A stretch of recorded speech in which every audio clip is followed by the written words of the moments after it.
Hey guys, we are going to be getting started here in just a second. We got a load of people still logging in. So I'm Dr. Ernie Ward. We've got Dr. Jan Bellows, a veterinary dental specialist, with us tonight. We're going to take your questions about pet dental health care. Any questions you have, dogs, cats, we'll tackle elephants and horses if you want. We'll give it a stab. But again, start off, definitely going to be using the webinar chat. So maybe if you could just tell us where you're visiting from tonight. Jan is in Florida. I am in coastal North Carolina, where both of us were enjoying temperatures north of 80 degrees Fahrenheit. Let us know where you are and if it was cold. Casey, one of our Basepaws staff here who is helping us tonight, she is in Boston, where apparently it is snowy and icy and a bit frigid. So I'd love to know what the weather's like where you are. So we're going to just let everybody kind of keep rolling in. We got a big crowd tonight, Jan. Really good. Good. Austin. Indiana, Tucson. I know it's hot out there, folks.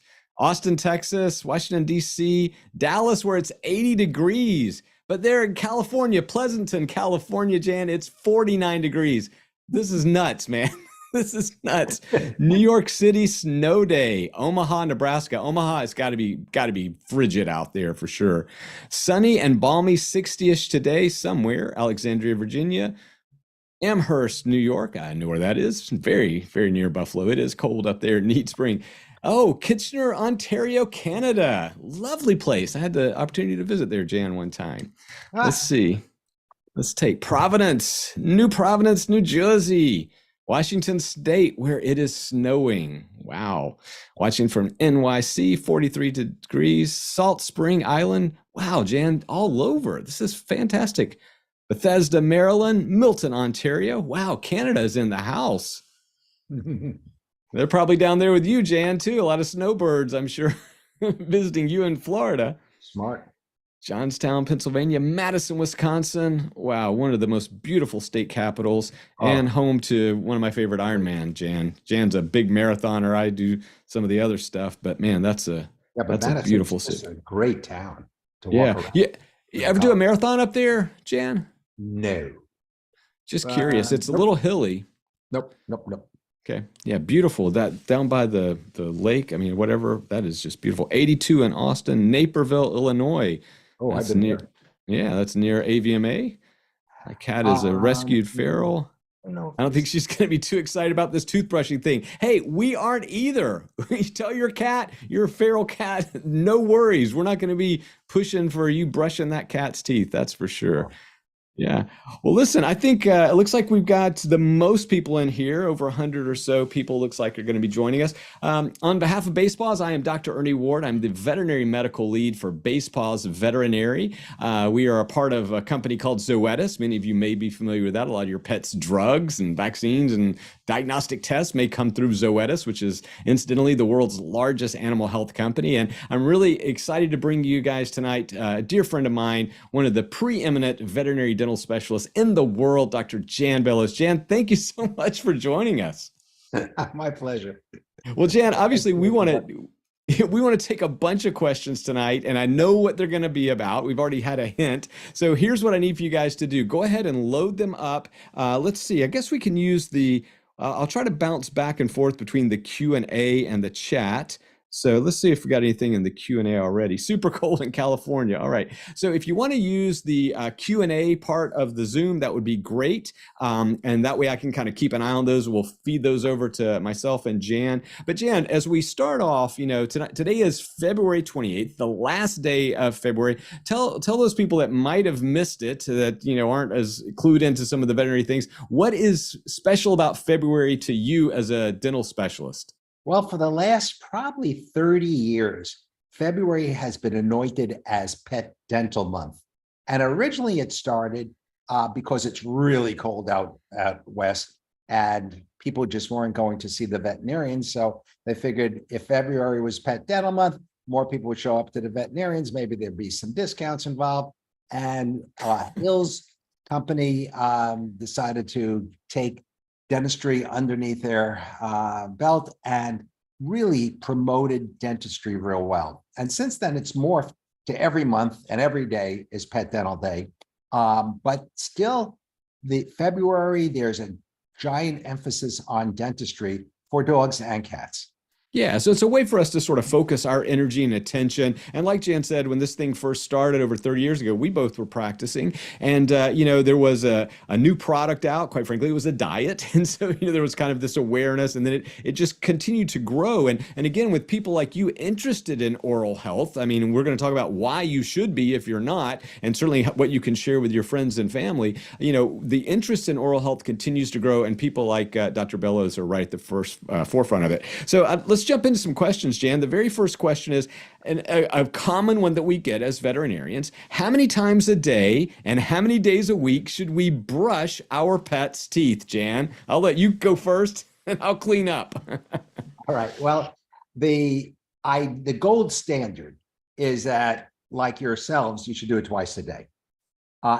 That very rarely, if ever, happens. And the reason why twice a day is because plaque builds up every 12 hours, and that's why we do it. And plaque, unintended, if we don't do anything with plaque, it'll mineralize and turn to calculus or tartar, which is rough and gets more plaque. And it's the plaque that causes all the havoc in the pet's mouths. They cause periodontal disease and pain and bleeding and loose teeth and reasons to get teeth extracted. So if you could brush twice a day, that would be wonderful. But don't feel guilty if you can't, because practically no one does. So the real answer to that is, how often do you brush your pet's teeth? Never. So what's better in my hands and in so many other folks is using wipes. And we use, we have a German short hair pointer, and every evening we wipe her teeth. And right after we wipe her, we give her 2 VOHC, stands for Veterinary Oral Health Council, VOHC approved products that also help to control plaque and tartar. And the VOHC products to choose, she loves the taste of that, and she puts up with the wipes because she knows she's going to get 2 treats. So that's for dogs. For cats, I recommend dipping a Q-tip in tuna water and rubbing it against the gingival, the margin where the gums hit the tooth. The tuna water doesn't do anything medically, but cats like it. And if you rub and wipe away the plaque that accumulates every day in cats, that will control periodontal disease. Yep, and I love that, Jan. Again, just to follow up on that, remember, it's this minor mechanical abrasive action that's actually doing the work for us. I mean, there's really not, there are lots of compounds and chemicals that we can insert in there that are helpful, but the reality is it's the scrubbing action that does the work for us. And so if you can just disrupt, remember, it's making a matrix, right? So these bacteria are laying the foundations for a house to protect themselves. I mean, I'm oversimplifying things, but if we can just break it off at the foundation, so to speak, they can't build a house. So if you can do that every day, every other day. I mean, we guys want to be realistic. And, Jan, I remember years ago, it's probably 20 years ago, I wrote an article saying, don't make clients or pet parents feel guilty for not brushing their pet's teeth. And, a lot of vets are like, wait, what are you talking about? But the reality is, if we don't want you to feel guilty. We don't want you to be shamed in any way, because this is a practical thing and it's hard to do. And so just take the steps that you can. There's a wide variety of actually, tools out there. We like to use something that has the VOHC, as Jan said, the Veterinary Oral Health Council seal of approval. That means there's been some peer-reviewed data behind it to back up its usage, whether it's a chew, a wipe, a brush, an additive, whatever. If you can start with the VOHC, and Jan, just do something every day or so, I'm telling you, you're so much better off. I mean, I think, don't feel guilty, but do what you can. What doesn't work is the once a month going to a groomer to get it done. Oh, thank you. So many folks feel that's, oh, great, I'm getting my pet's teeth brushed once a month. But you can imagine if you only brushed your teeth once a month, and the teeth are the same. Teeth and gums, they're all the same, humans and animals. Yeah, for sure. And again, we have to be cautious too, because sometimes they're actually causing damage to the enamel and the gums, because sometimes they're actually taking devices, tools that we use in dentistry under anesthesia, and they're actually scraping and kind of, they can cause harm. So just be very careful about that. Again, if you have a question, hit them over to the Q&A. I know some people are putting them in the chat. Just copy and paste, put it over here. That way it's easier for me to look at. Another question here, Jan, and I'm going to kind of paraphrase it because there's a couple of issues that I want to bring out. It says, I have 2 cats who eat mostly dry food. They have no pre-existing dental issues. What sort of dental maintenance do you recommend? And we've talked about using maybe just a Q-tip or a wipe or something on your finger and doing the mechanical. But let's talk about the role that diet does or does not play in maintaining oral health. Well, there's different research studies that show opposite results. One thing that we know is the semi-moist foods, the ones that you get in a plastic bag that are gummy, are bad because that will attract plaque. But there's equal studies that show that dry food, it's like eating, chocolate chip cookies every day, that's dry, will increase the amount of plaque and tartar, as will wet food. And you mentioned the finger toothbrush. That doesn't work. The finger toothbrush has rubber on it and it just moves around the plaque and tartar, but it doesn't take away any of it. If you have a finger toothbrush that has bristles, that would work, but they are rare and hard to find. So you need, as Ernie said, you need something physically to remove the plaque and tartar every day. Yeah. And again, the role of diet is something that's hotly debated. But I think, Jan, a lot of times pet parents want to believe that there's a toothbrush in every kibble, and it just doesn't work that way. And we've done some really clever research and investigation, but at the end of the day, even the best of dry kibbles can only penetrate, halfway down the tooth, right? I mean, so we can't really get to the gum enamel interface where actually the damage is being, occurring. Exactly. Okay. I love this question. So again, guys, if you're out there, you can't just say I'm feeding dry food, therefore it'll keep my pet's teeth healthy. And the other thing too, I think, is sometimes in dogs, Jan, my biggest fear is when they rely on like deer antlers and bones. And maybe you can comment on that, but that again is not going to clean the teeth, but you tell them what it can do. Yeah. The number one reason why dogs break their teeth, requiring either the tooth coming out or root canal therapy, are antlers. And you go to any pet store, you go to virtually any food store, and you'll see bones and for sale to keep your dog's teeth clean. But it just makes sense. If you bite down as hard as you can on that, you would fracture your teeth. And that's what's happening to the dogs. They don't know any better. And then they suffer with just horrible pain from abscesses because the owner didn't know that antlers are bad, bones are bad. Anything that you give really either has to be accepted by the VOHC, which the products are accepted by them are considered to be safe. So either have them accepted by the VOHC or make sure they bend. Generally, any Kong toy, K-O-N-G, will be safe, but the antlers and the rib bones and even the pizzle sticks that can be chewed on can break teeth.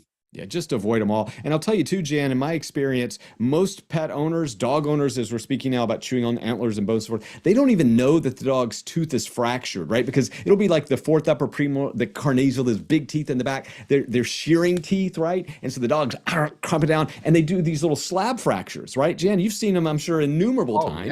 Yeah. And they're right? Incredibly painful. And so then suddenly the dog stops eating or whatever, and people are like, oh, I don't know, he just didn't like his food. They change diets 3 different times, and eventually, hopefully, they wind up at a vet where they diagnose a slab fracture. So again, guys, it's people often think, oh, they'll just crack their teeth. You probably won't know it until it's really advanced. Good question though. Jennifer Spivey's got a good one for you, Jan, and I've actually had this one before, but I think you're going to appreciate it. Is coconut oil good to use for cats as a so-called toothpaste? Jan, I'll throw that one to you. Never heard of it before. You're familiar with coconut oil, but it doesn't have any properties, right? Great. Yeah. And being a vegan, we use coconut oil, but I never used it for the mouth. And as Ernie says, it's not that important what you put on the toothbrush or what you put on the wipe. It's the friction.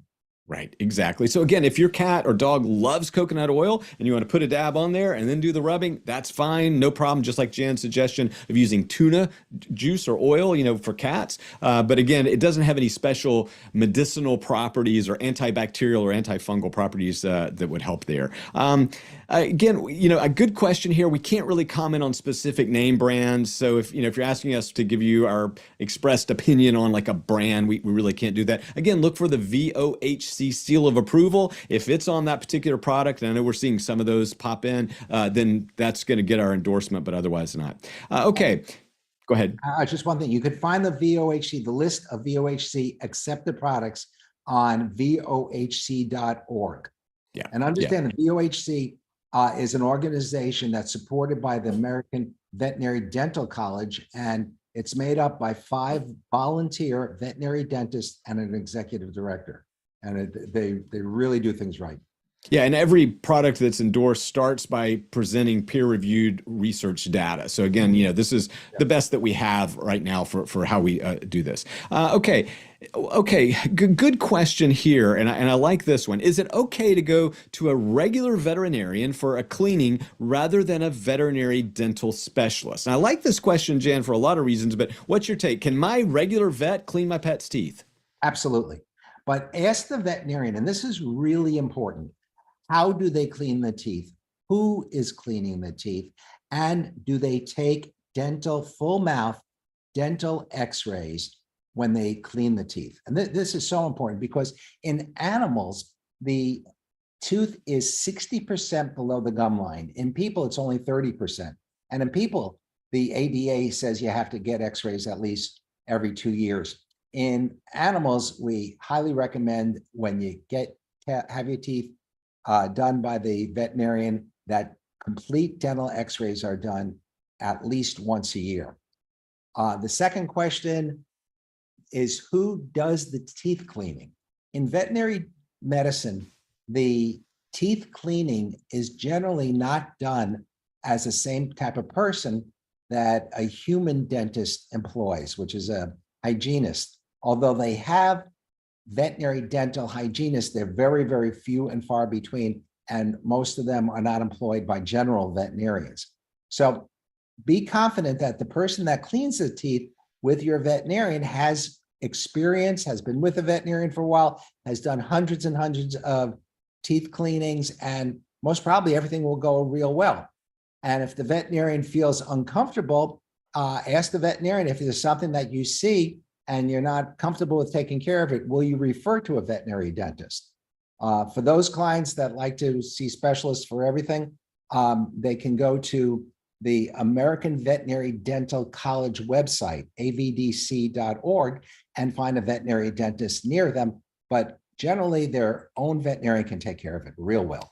Yeah, and guys, just for some perspective, I am a general practitioner, and we were doing full dental x-rays, as early as 1999 and 2000. So this isn't something brand new. I mean, obviously the technology, Jan, has gotten a lot more affordable and smaller and easier, but the reality is a lot of more progressive vets are already doing this. She did have a couple of good follow-ups here too. How often should she have her pet's teeth cleaned? This is a cat. She says it will not let her brush it. Hopefully we've given you a couple of tips there, Anonymous. But, they're saying once a year seems ideal, but it's too expensive. So what kind of advice do you have for frequency of veterinary dental cleanings?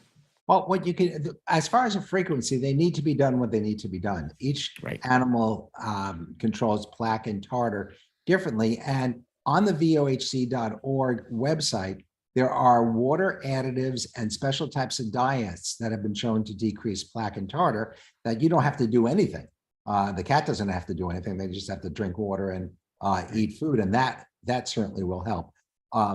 Also, consider joining an animal hospital that has a wellness plan that includes dental cleaning, because that way it doesn't cost that much more. And if you had to do it twice a year, you pay for one out of pocket, and the other one you put on the dental plan. Yeah, that's a great point. Again, so a lot of clinics offer wellness plans where you pay a set amount each month, and it includes certain procedures. One final bit of this question. These are excellent questions, by the way. I mean, Jan, just the caliber tonight is phenomenal. But it says, and again, I'm going to go in a direction I think you'll probably see where I would head with this. What health conditions or age would make it better not to pursue veterinary dental cleaning? Now, obviously, we're worried more about an anesthetic event, but what kind of health conditions would preclude you as a veterinary dental specialist, perhaps, from pursuing dentistry? None. The animal Yeah. isn't, dentistry problems are progressive. They get worse. They're painful. And generally, if they walk in, they walk out. Fortunately, anesthesia is a very, or adverse event is extremely rare. And because of adequate monitoring and using the right medications and picking, preoperative testing on the patients, it's very rare to have an adverse event. So if they can walk in, they generally walk out.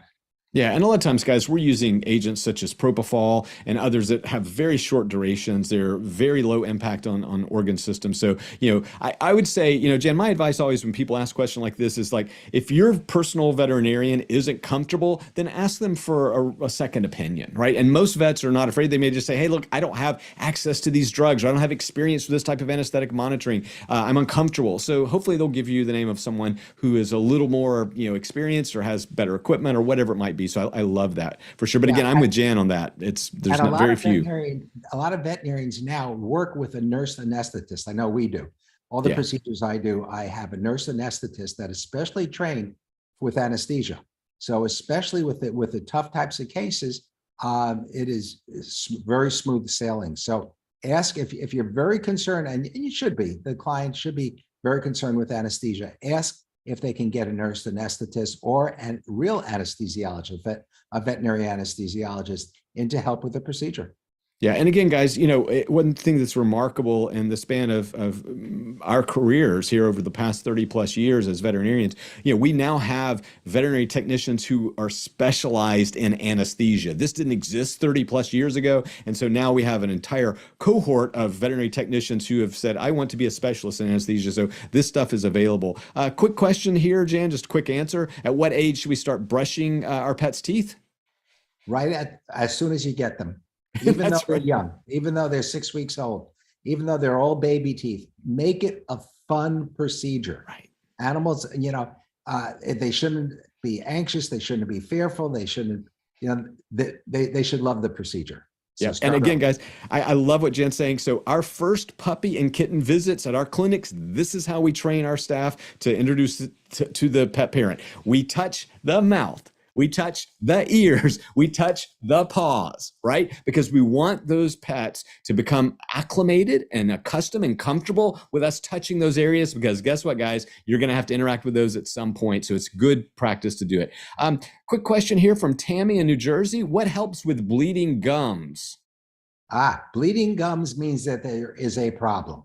There's nothing, I don't recommend antibiotics or anti-inflammatories. It means there's inflammation of the gingiva. It means that you need to go to a veterinarian, that animal needs to go under anesthesia, x-rays need to be done, and most probably some teeth need to come out, and then the bleeding stops. But bleeding gums is, it's not benign. It's something that needs to be looked at. And there's also a possibility there are bleeding disorders that some animals have, and they first show up in the mouth. Yeah, I was just going to say that often we just limit it to, it's something wrong with the teeth and gums, but sometimes it's actually more serious than that. And one of the things at Baseball is, that we do is we actually do genetic testing for a wide variety of bleeding disorders. That's one of our main targets, because obviously, bleeding disorders can be very, dangerous for many animals, especially if they undergo surgery. We got a kind of a complicated question here, so I'll encourage you to keep the answer concise if possible. Susie's asking, is there anything I can do for a nearly 18-year-old cat who has a painful tooth resorption issue? She only has about 3 or 4 teeth left. She's on wet food. She can't have anesthesia due to a heart and kidney condition. My integrative vet said something soon is coming out to put in their water to help their mouth's microbiome and prevent bacteria and plaque buildup. Thank you. Well, if there's a tooth resorption, that means below the gum line and eventually comes to the outside of the gum line, and it's very painful. It generally means that something really needs to be done, and it's either give pain medication daily, which gabapentin or some of the other types of pain medicines can be done in an 18-year-old cat, or consult with a veterinary anesthesiologist.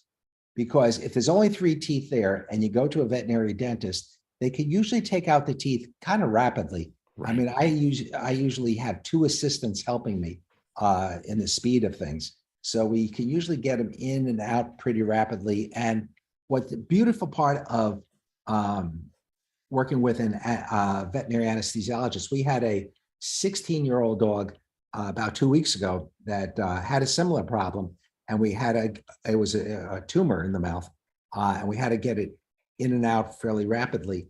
And they were able to do the whole procedure under a drug called fentanyl, which was extremely safe. The blood pressure stayed beautifully, and the dog just was happy, went home that night and ate. So yeah. And again, there are some combinations there with fentanyl and other opioids that can, like you said, preserve cardiovascular function. Kidney function is spared, because these aren't primarily excreted through those organs. So guys, there's a lot of clever stuff. Jan, there's might be a bit of a misinterpretation there with the part of that question says, my integrative vet said something soon is coming out to put in their water to help their mouth's microbiome and prevent bacteria plaque. I think maybe we're conflating a couple of things. They are. There's a product that's coming out for dogs that's supposed to change the microbiome, but that's not going to help the tooth resorption. Tooth resorption is there already. It's progressing. Right. That is not going to make a difference. Right. Yeah, that's a really good point. And I'm not aware of a cat product that's similar. I'm familiar with the dog one, but again, it wouldn't be indicated in this condition at all. So, so that's a great question. And Susie, good luck with that. That's a tough one. Okay. Why do some veterinarians still claim that dry food cleans teeth? Jan, I think they haven't listened to you for the last 20 years. No, because, everybody reads research, there's journal articles, and unless you're just into dentistry and focus that way, maybe they didn't read the wet food article, but both, and plus all the VOHC accepted treats that work, most of them are pretty hard.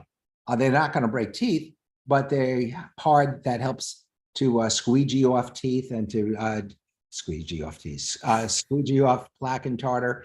And there's something called yummy combs, which is really cool. Yeah. They're little, they look like honeycombs, and the dog chews on that, and it's kind of it's like dental floss for teeth.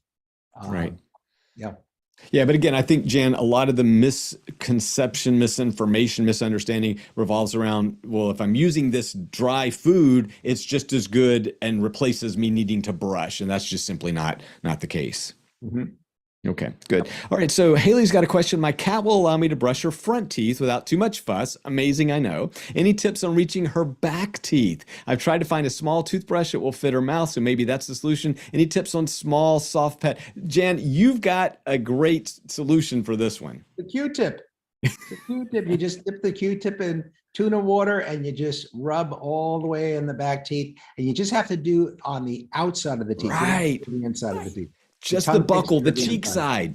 I try to tell people this, guys, you don't have to focus on the inside. I mean, humans do. We want to for a lot of aesthetic reasons as well. But for most of the plaque accumulation in the mouths of dogs and cats, Jan, if they would just stick to the outside just like that, and literally almost the amount of time it just took me to demonstrate that, it would work out. So Haley, I hope that helps out.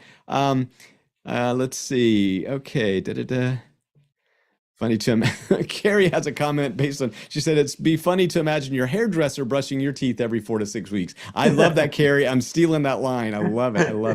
Okay. So this is another one more specific, but we're going to come back to a topic that we already touched on. I'm curious to hear your thoughts from Amy. She says, I'm struggling with the best dental care practice for my 15-year-old domestic short-haired tuxedo cat who had 9 extractions in January of 2022 and still has gingivitis and tartar at his recent dental consult. Aha, first alert. Using 1 TDC joint dental supplement a day, I guess. Just started brushing erratically with homemade coconut oil, probiotic toothpaste. There's that coconut oil again, Jan. Yeah. Thank you for the Q-tip dipped in tuna water. So a couple of things that I think she's asking about. Number one, we've done extractions in this 15-year-old cat, and we're still seeing gingivitis and tartar. What should she be doing, and what should she be concerned about? Well, some cats are actually hyper allergic to plaque on the teeth. It's called gingivostomatitis. And in those cats, the treatment of choice is take out all the teeth. Yeah. It sounds very drastic, but it really works. In 60% of the cases, you don't need to do anything else. 20% of the cases, we use a laser afterwards for once a month for 3 months, and 20% go on prednisone for the rest of their life. But 60% of them, after you take out all the teeth, it's all gone, and the cat eats dry food after. I mean, it's amazing how well that works. And again, Jan, these are painful conditions. I always, I hate it whenever I'm dealing with a cat parent and they go, oh gosh, I couldn't do that. This would be terrible. And it's like, your cat's going to experience living without pain, right? I mean, so they adapt well, they can eat dry food. I mean, they go on normally in all other fashion. So, again, in these cases where we're dealing with stomatitis, gingivostomatitis, whole mouth extraction is really what we've got.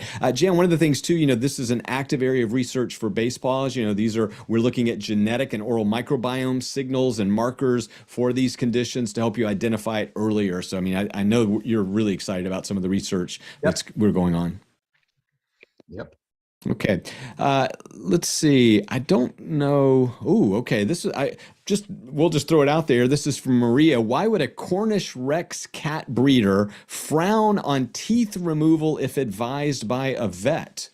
Jan, I'm going to have to give you that one. I got a couple of things. Okay, can you repeat that? Yeah, a Cornish Rex cat breeder frowning on teeth removal if advised by a vet.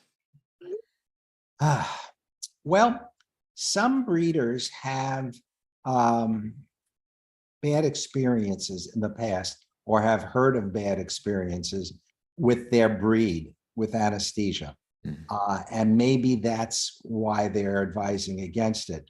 But as you said, Ernie, now with modern anesthetic products and the pain medicines that we're using to decrease inflammation also, it is relatively very safe, and there isn't any really breed variation in safety of anesthesia anymore. Yeah, and again, this is a great opportunity to have DNA tests to look for additional health risks that are present that maybe you're not aware of pre-symptomatically. So it's a great question, but I'm with Jan on this one. I'm not quite connecting the dots there. Again, if a veterinarian is recommending tooth extraction, already that's a big step. Most vets just don't sort of take that lightly. In fact, Jan and I are often trying to encourage our colleagues to be more aggressive with extractions because we know the stomatitis issue for sure.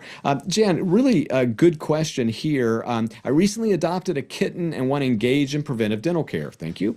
Many of the treats I see for dental care, like greenies, say they are for cats 1 year of age and older. Are there any treats or products for kittens? She did not take to the toothbrush very well. So what about those younger pets that, again, they're looking at the labels, and you and I know why. I mean, greenies, it's also a size issue that you have to be concerned about. But any treats that you're aware of for younger dogs and cats, perhaps? Well, the pet foods, I think the TD, the feline TD, you can give as early, I believe that's 6 months, but you have to check the bag. And the other dental diets would be appropriate. The reason why the 1 year came out is size. And also the research was only done on cats a year older, from 1 year older. So there shouldn't be any grand reasons why you can't, but I would go with the label recommendations. Right. Okay. Good question here from Kathy H. Why does my 3-year-old domestic short-haired Siamese mix have tooth resorption? Why they got tooth resorption, Jan? He's lost 8 premolars already, 7 pulled, 1 resorted at his annual dental visit. And I've got other pets that my other 10-year-old has all their teeth. So I realize genetics have a role. They definitely play a role. But why does her cat have tooth resorption, Jan? Well, because she's a cat. Half of all cats over 3 years old will at least have 1 tooth resorption, and the ones that have 1 tooth resorption have more than 1. So it's such a common problem. We still don't know what causes tooth resorption. We know a lot of things that doesn't cause it. It has nothing to do with spaying or neutering early. It may have something to do with the calcium level in the diet, but that showed up in one research study and they were unable to reprove it. So we still don't know what causes it. And the only treatment, because it's progressive, is extraction of the tooth. Yeah. And again, we're evaluating at baseballs, the oral microbiome related, how that is related to genetics. So, there's a lot more to this story that we're still trying to parse out. Actually, before we get off that, Basepaws has figured out almost a thumbprint of what tooth resorption looks like in what they call the microbiome, which is the amount of bacteria and viruses and fungi that sit in the mouths of cats that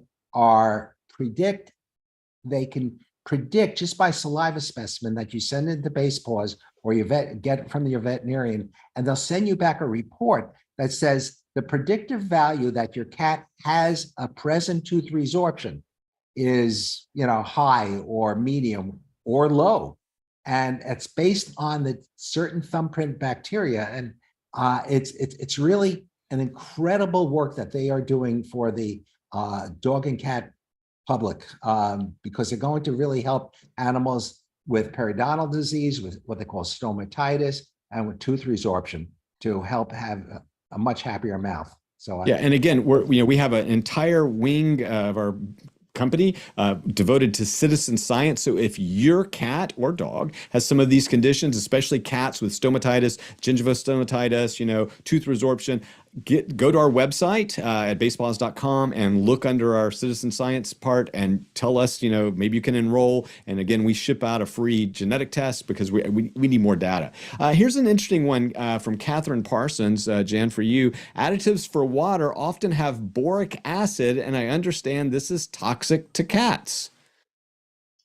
I'm not familiar with that. Yeah, me either. I was hoping you would have more information. I'm not familiar with any aspect of this one for sure. And I understand the products on the VOHC.org site are considered safe, and they follow it up. If there are any adverse events that happen from a dog or cat consuming the products or using the toothpaste or chewing the chew, the company has to report it to VOHC. VOHC investigates it and removes it from their list if there are adverse events. And this is so fabulous because any other product that you buy in the store that doesn't have VOHC acceptance, you're at risk, of having a problem that the product could keep on being sold and no one takes it off the market.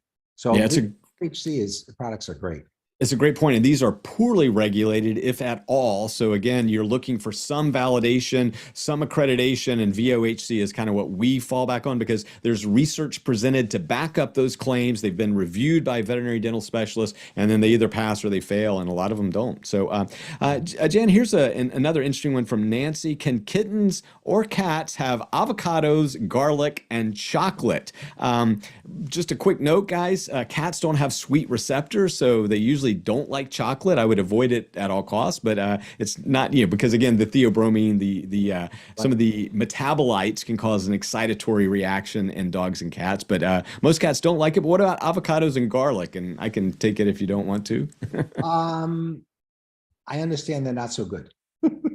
Well, I'll be honest with you. Avocados are completely safe. Most cats do not eat it. Avocados are sort of one of those weird things because it does contain a compound called persin in the leaves and stem, which can be toxic, but we don't usually eat the leaves and stems, nor do even buy them that way. So take that off. Don't give them the leaves and stems. The avocado meat or fruit itself is very healthy. I love it. It's one of my favorite treats for dogs. Obviously, you don't want to give your dog the pit because it could pose a choking hazard, but avocados are actually quite healthy. Garlic is one of those that we do tend to avoid in general. Heinz body anemia is kind of the classic case there, so it could cause a bleeding problem, and we just typically avoid it. Small doses, probably okay.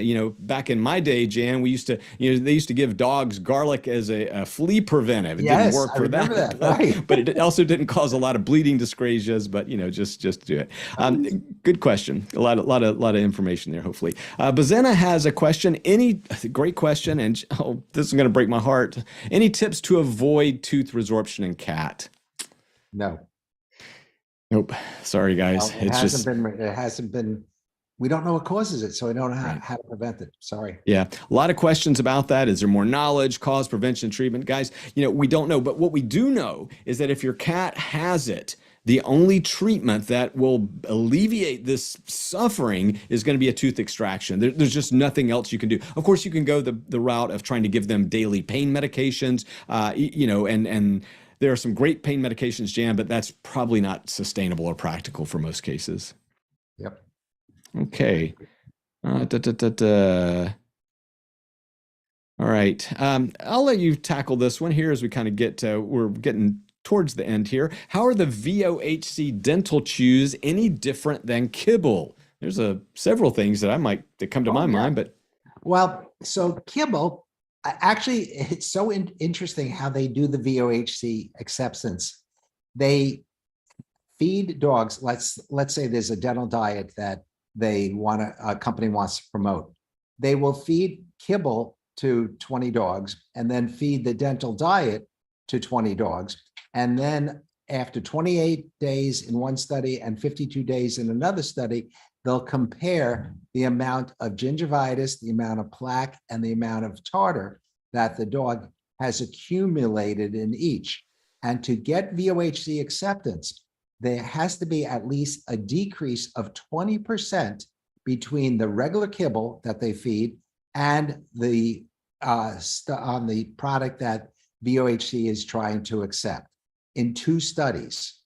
So it's really well done research, and it starts with the clean mouth. It starts with the teeth that were just cleaned, and then there's a split study. Yeah, I love it. And again, yeah, they're going to add different chemical compounds. I mean, chlorhexidine is one of the classics to try to reduce bacteria in the mouth. So there are a lot of differences there. Again, what I love about this question from Amy T is the fact that she's now learning to look for that VOHC seal, because that's a good first start. This is another good question, and one that certainly I've dealt with many times. You probably have too, Jan. It says, I've always had the experience of the vet calling me when my cat was under anesthesia, asking me if they want to have them pull a tooth. I feel very put on the spot when I'm on the phone. I can't see the x-ray. My cat's under anesthesia. What can I do to avoid being put on the spot like this? Great question. It really is. And I tell veterinarians that to help to avoid that, because the veterinarian doesn't have x-ray vision. So the veterinarian is trying to do what's best for the animal. And to help avoid that, I tell the client before they leave the office that you are going to get a call from us and we're going to tell you what we find on the x-rays. At that time, you can make the decision for us to keep on going and we'll take out the teeth that need to come out. Or we could wake up your dog or cat and do it at a later time or not at all. The problem with doing it not at all is most people bring their pets to the veterinarian for teeth cleaning because there's an odor. And the odor occurs because there's a pocket around the tooth that developed due to periodontal disease, and the pocket fills with food. If it's not treated, if the pocket isn't removed or the tooth isn't removed, what's going to happen is that food is just going to sit in that pocket again. And if you put your dinner in your pants pocket and leave your pants on for the next 6 months, it's going to rot away your leg. And that's what happens. So the veterinarian that you're going to, kudos to them to making the recommendation that these teeth need to come out. And I tell clients that, the job isn't all that hard. You just take x-rays, and if the tooth isn't supported by at least half the amount of bone, it needs to come out, because the bone isn't going to grow up and it's just going to progress worse and it's going to be painful. So I tell the client that beforehand. And what we also do for clients, and many veterinarians do this, is take a picture during the procedure and take a picture of the x-rays, and I send that to the client. I text it to the client so they can see the x-ray. And when they go home, there's a booklet that they have that has the x-rays on it. And I show them why those teeth had to come out.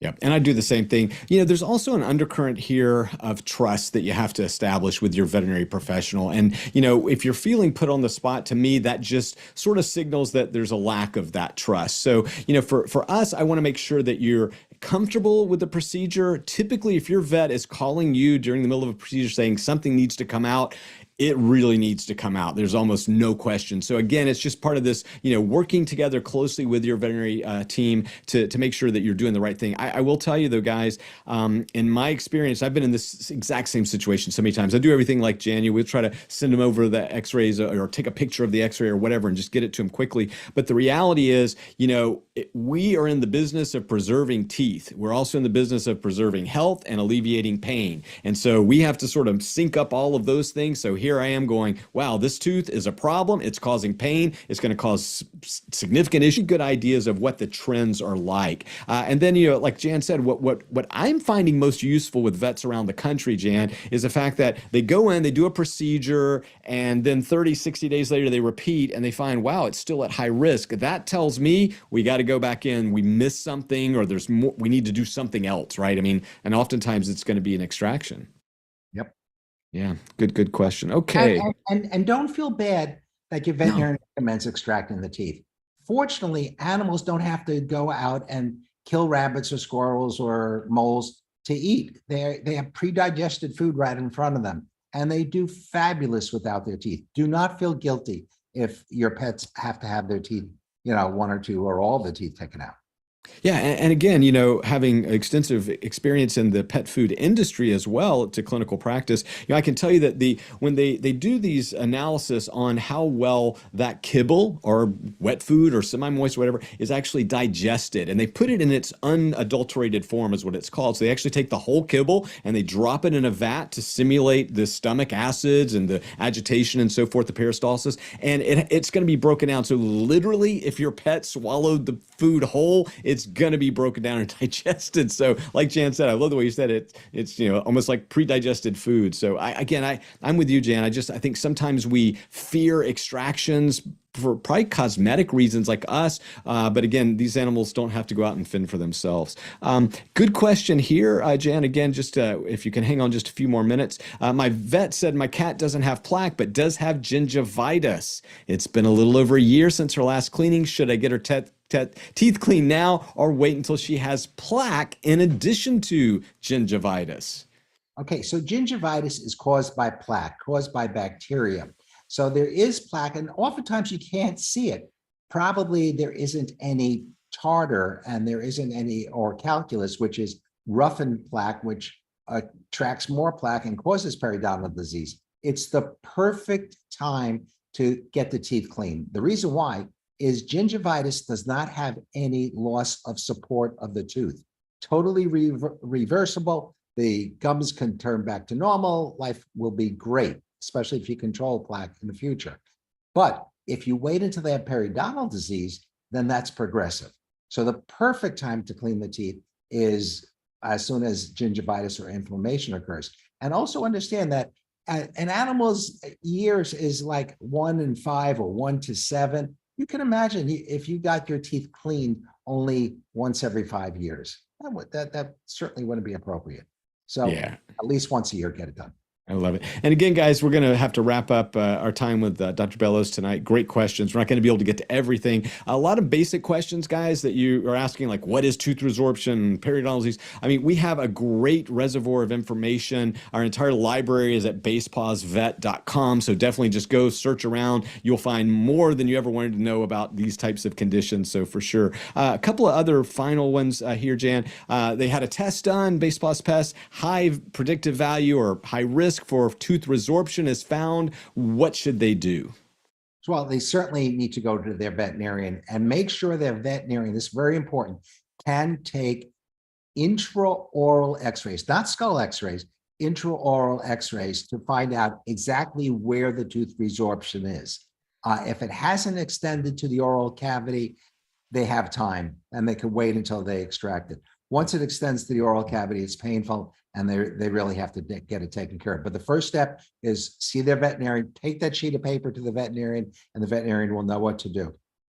Great question. Just a little bit of a follow-up from Kathy H. It says, thanks for the tooth resorption answer. His Basepaws report did say he was at risk before his dental and he was negative afterwards. So great job. They got the offensive teeth. However, she has a follow-up question, and I'll be happy to take this one. I noticed in all the citizen science applications, an exclusion criteria is on probiotics. Are probiotic additives bad for the teeth? They're not bad for the teeth, but they could interfere with our test because remember, we're taking a saliva sample. And again, those probiotics might indicate that there are bacterial DNA present that aren't actually present or inhibiting that cat's mouth. So I hope that makes sense to you. It's just like you're giving things that maybe weren't there naturally. So it doesn't have anything to do with and Jan, I'm not aware of any evidence that probiotics in any way are bad for teeth. I've never at all. So, but it's just more from a research perspective. We have to eliminate certain things because it could interfere with our results. Here's we wrap up, Jan. This will probably be our last one, and then I'll give you some chance to give some final parting wisdom. But this one goes way back. Wow. I remember this, Jan. Is there a predisposition for dental disease in cats with feline herpes virus? The answer is no. Herpes virus really affects the eyes more than anything else. And feline virus is more common with tooth resorption and certainly with gingivostomatitis, but not herpes. Right. Yeah. And the old Khaleesi thing, Jan, I believe it was a Japanese skull of a cat from a long time ago. I mean, there was some really crazy research that was done back in the day, but Khaleesi virus has been loosely linked, and you'll hear it battered about a little bit. But again, Jan, like you said, we still don't fully understand the pathology of tooth resorption in cats. It's that's why we need your help. So if you're out there and your cat has been diagnosed with it, we want their DNA. So Jan, again, I appreciate I know you've stayed a little bit later with us tonight than we originally scheduled, but as we leave you tonight, any last bits of advice to those dog and cat parents that are watching tonight? Like, when it comes to dental care, a lot of questions around, I can't do it. My dog or cat doesn't like it. I've tried this, but they spit it out. Any last bits of advice on what they can do for home dental care? Okay. So the key is that your dog and cat's breath should smell like roses. If it doesn't smell like roses, there's something going on and you need to see your veterinarian, and veterinarian may refer you to a dental specialist, or most veterinarians can take care of the problem, and you need to do something every single day to help your pet live a real happy life. Yeah, I'll tell you guys, good health starts right here, okay? And there is no better person to help us on this journey of health than Dr. Jan Bellows, veterinary dental specialist. He writes the textbooks. He has taught me so much over the years. Jan, I can't thank you so much for spending your time out of your schedule to spend it with our pet parents tonight. Thank you again. Thank you. All right, guys. Well, that is it. On behalf of Basepaws and Basepaws Veterinary, I'm Dr. Ernie Ward, veterinary medical lead for Basepaws, and we just love getting in front of you, taking your questions. Hopefully, we've helped you guys out, but more importantly, we hope that we've somehow inspired you to take a little better care of your dog or cat. Again, if you're interested in knowing about the hidden health risk that your dog or cat may have, definitely head over to Basepaws and basepawsvet.com, because we want to help you get those health insights to stay ahead of disease, preserve longevity, and enhance quality of life. I'm Dr. Ernie Ward. Thank you guys so much. Have a great night. Bye.